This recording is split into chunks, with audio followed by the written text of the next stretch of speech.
The Chair, His Excellency Governor Suswan, has pursued the development of the Electricity Act. For the Nigerian Electricity Regulatory Commission, the Act is the guiding document for all we do on a day-to-day basis. We all have a copy of the Act by our side in arriving at most of the decisions that we do. And therefore, we take the review very seriously. Prior to this public hearing, we have made effort to engage the committee itself. And for the purpose of this public hearing, we have submitted a very detailed document indicating our areas concerned on the draft that has been circulated to all stakeholders. I will therefore not take time going through the document, which is already about 15 pages, but I will focus on some of the areas of concern, the major areas of concern for the Commission.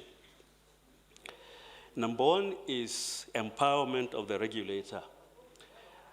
Responsibility without sufficient powers is a challenge for the Commission, and therefore we would want to prevail on the Senate to ensure that the electricity bill clearly empowers the Commission to enforce its regulations and orders, especially on matters relating to corporate governance, business continuity, safety in the industry, and similar matters. I'm sure a lot of you are aware that the current act provides for a fine of 10,000 naira per day. And in the context of the current state of the industry, 10,000 is really nothing in terms of deterrent for market participants to steer away from infractions. The second area of concern for the Commission is the draft bill appears not to take into cognizance the current effort on some states to create their own regulatory commissions. We are very supportive of the initiative of states to take the issue of investment in states and local governments and so on, but there should be clarity in such a manner that there's no conflict between the role of NERC and the role of the subnational regulatory commissions that may be established by the states. The third point we'd like to mention on this public hearing is to do with energy theft. It's very clear today that probably 40–50% of electricity meters installed on premises of consumers have been bypassed. And I can recall that the 8th Assembly made significant effort in trying to create a law that presents strong deterrent to energy theft and also for quick dispensation of handling matters relating to meter bypass and illegal access to electricity.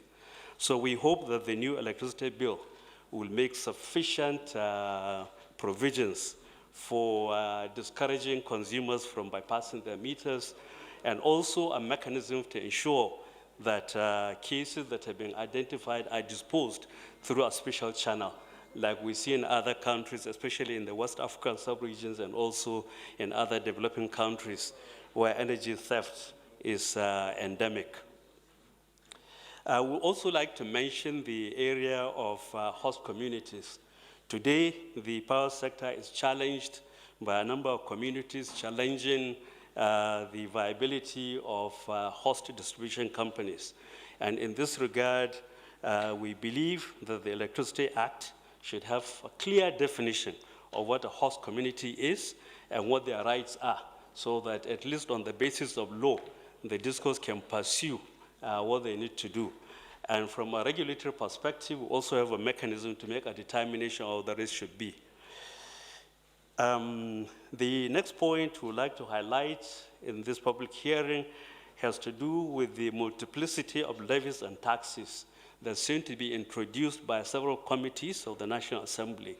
And we want to caution that the introduction of levies and the taxes in the industry are essentially pass-through costs with a consequential effect on end-user tariffs.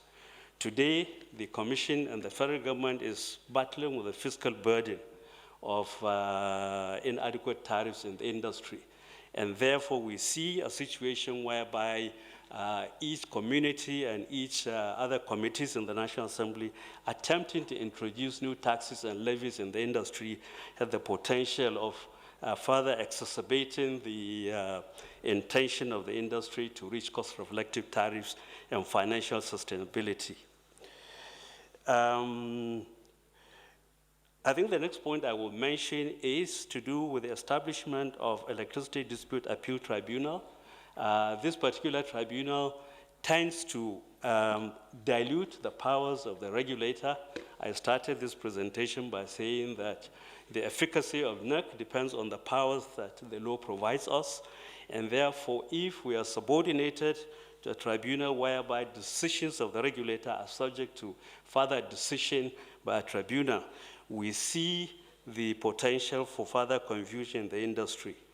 We also note that the question of law is vested on the judiciary, and therefore transferring such responsibility to a tribunal will cause some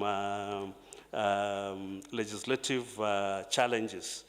I would also want to mention that the market rules clearly today provides dispute resolution mechanism for the industry, and therefore creating a tribunal is going to cause further confusion in the industry itself. Mr. Chair and other distinguished senators here, this is a summary of the key things that we have presented to the committee. Like I said, we have engaged the committee and we have made some traction in earlier engagements, and we hope that before the final bill is drafted, we'll have an opportunity to further engage the committee on providing details of what we want to do. Thank you very much. No clap. Well, don't clap here.